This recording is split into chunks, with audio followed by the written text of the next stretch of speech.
All right, let's talk about how you can increase the number of viewers on your Facebook Live. Hello and welcome to the channel. My name is Nick Volkowski, and on this channel we talk all about how you can grow your business with live video. And today we're going to dive into 5 ways that you can actually go about to increase the number of viewers you get on your Facebook Live. And Facebook Live is an amazing way to increase that connection that you have with your audience and to really start to build a community around your niche, around your topic, and around your show. And I want to talk to you about a couple of ways that you can actually go about increasing the number of viewers that you have for your lives. Because if you know anything, if you've started going live, you might have realized already, without a huge existing audience, there are very few people showing up to your live videos, at least right away in the beginning. That's just one of those tough little pieces that you kind of have to get through. But now let's talk a little bit about some of the ways you can start to increase those numbers of viewers.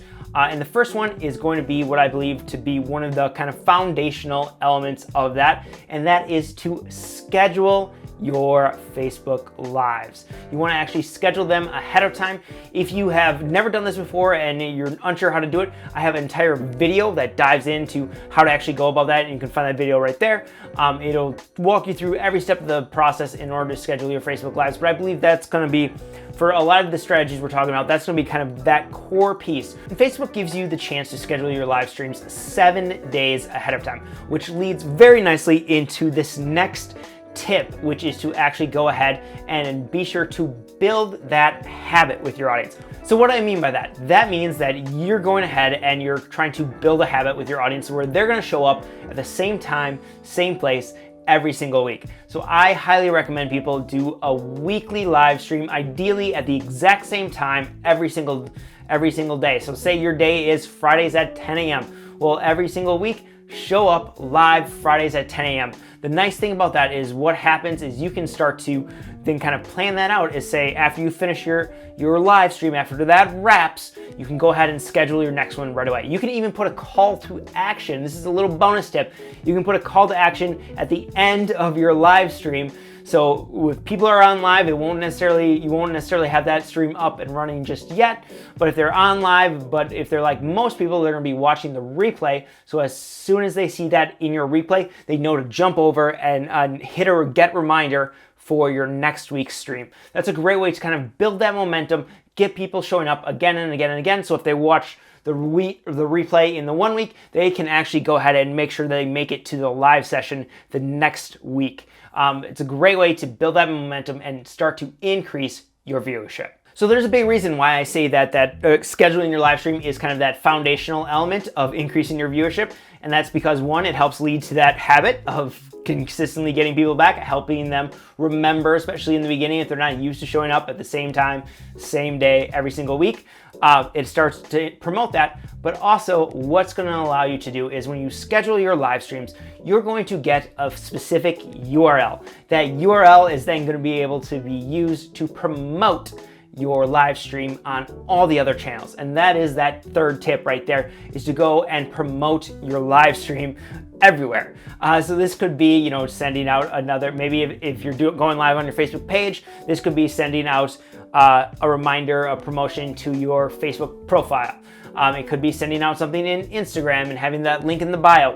Highly recommend building an email list. So especially if you have an email list, that is a great place to send that live URL out to people, because that's going to allow them to click from your email list. They're getting it in their inbox. They're going to be able to click there and then click that little get reminder button on that scheduled post, and they'll be more likely to show up. But this goes beyond just sending that URL and trying to get people to click that get reminder. It's teasing the topic out. So maybe you're jumping on your Instagram stories, even the day ahead of time or the morning of, prior to going live, and kind of teasing what you're going to be talking about. If you have a guest, maybe you even have some images of them or creating some nice little reels or something. You're trying to tease what the audience can expect from that live stream. That's going to be super huge in order to getting people interested to clicking on and following along with your Facebook Live. And that brings us to our next tip, which is to get them engaging. you want to get your audience engaging with your Facebook stream, with your Facebook Live show. And that could be in a number of different ways, but you want to start getting them commenting as soon as you can, as often as you can, and get them to be a part of the show. That could look very different in several different ways, but it could be as simple as during your pre-show or during the first part of your show, asking a question of the day. Something as simple as, where are you watching from? What's the weather like? What'd you do this week? Some sort of quick answer question, anything like that to get them going. Or it could even be a simple yes or no question. Are you a Canon user? Yes or no? Leave it in the comments. Let me know. Go ahead, do that right now. Let me know if you're a Canon shooter or if you're a Sony shooter. Sony or Canon. Let's see it in the comments. Could be anything like that. Something to get people engaging. What that could also look like is having people submit voice audios to you or videos to you that you then answer during the show. Or it could even be bringing certain individuals, bringing people from your community onto your live stream. With Facebook Live and with several of the other third-party platforms, you're going to be able to do that. If people are watching you, if they're interacting, you could send them a URL and bring them on your show and have them have a conversation with you. That would be an amazing way to get people interacting.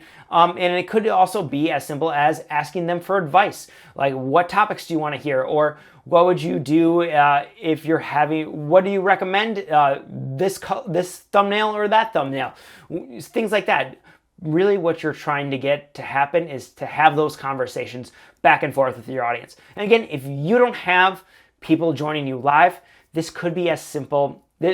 One great thing you can do if you don't have people joining you live to start getting some of that interaction is to make sure that any comments you do get, even after the fact, it might be even a week after the fact, jump in and respond to those comments. That's going to be huge. Let people know that you're responding to comments as well. You can even call that out in your live stream. Say, hey, for the next 2 hours or for the next day, I will be responding to your comments, so let me know. I want to hear your answer on this question. And be sure to call it out, make it very prominent that you want them to be engaging, to be interacting. That's going to start to really build some momentum. And it could also be just as simple as getting them to start hitting that like button. That will help reach more people as well. But I definitely want you to try and get some people to comment on your live streams. All right, and our fifth tip here is to answer their burning questions. You're gonna start building an audience and you wanna be sure to answer the questions that they have. And I mean, get specific. You wanna dive in and really talk to things that they might be looking for, things they might be concerned about, things they might be wondering about. And you want to really dive in and make sure you find what those questions are and answer them for your audience.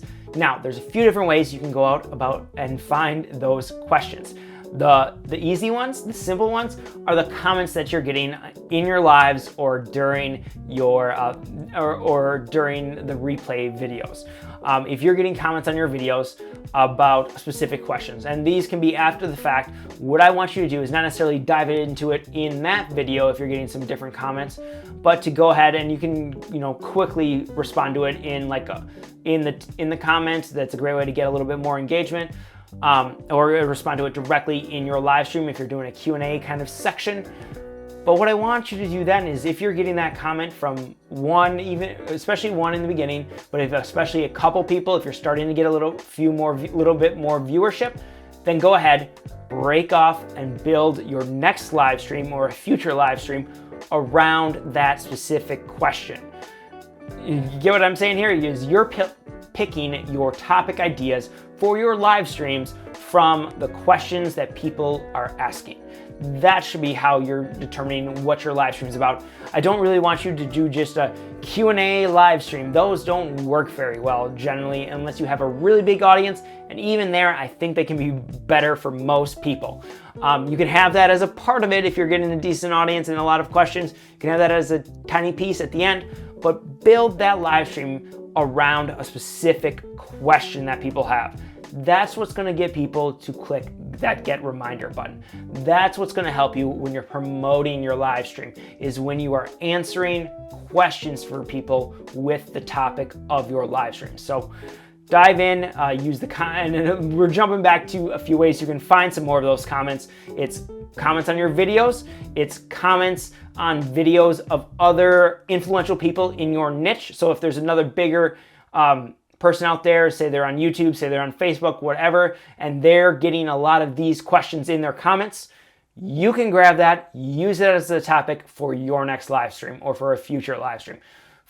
Be sure to follow some of those people purely for that fact of diving through their comments and finding out what questions people still have.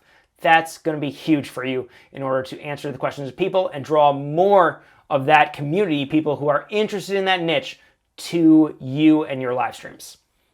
The third way you can actually go about and find some of these questions is to jump into some Facebook groups. There's Facebook groups out there for just about everything these days, and they have lots of great conversations, and they have a lot of questions, and people are wondering about things, they're asking things. Join a few of them. I don't necessarily want you spamming them with your videos, but I want you to be at least observing the conversations back and forth. What questions do people have? And then answer those questions in your future videos. And lastly, the last thing I want you to think about is to go ahead and to ask people. If you can't find any in those three ways, go ahead and ask people you know what questions they have about this topic. Ideally, they're in your target audience. So they might be, if you're talking about gardening, they might be already gardeners or people thinking about starting a garden. Ask them what questions they have about getting started and then make your videos about that. All right, I wanted to give you one more bonus tip here. This is kind of that sixth tip. This is a bonus tip, and that is to really focus on improving your titles and improving the first part of your descriptions for your Facebook Lives. Some of the best videos I've created here on YouTube or videos I've created about any of these topics are always the ones that are very how-to focused. Those are the ones that get the most views for me. Those are the ones that reach the most amount of people. So I want you to really think about how you can improve some of your titles focused around kind of that how-to mentality where you're answering people's specific questions. So that could be a title like how to blank. Or another format for your title could be blank for beginners. Something that is somebody's just getting started, this is where they should go for that topic. Or even could be blank for intermediate or blank for advanced if you're talking about some more high-end topics, which we do here on this channel, but we also talk about a lot of the beginner pieces for somebody just getting started with live video. So be sure to focus on what you're doing, what you're teaching, and what level it's for. Make it super easy, it's super clear that this topic is for them.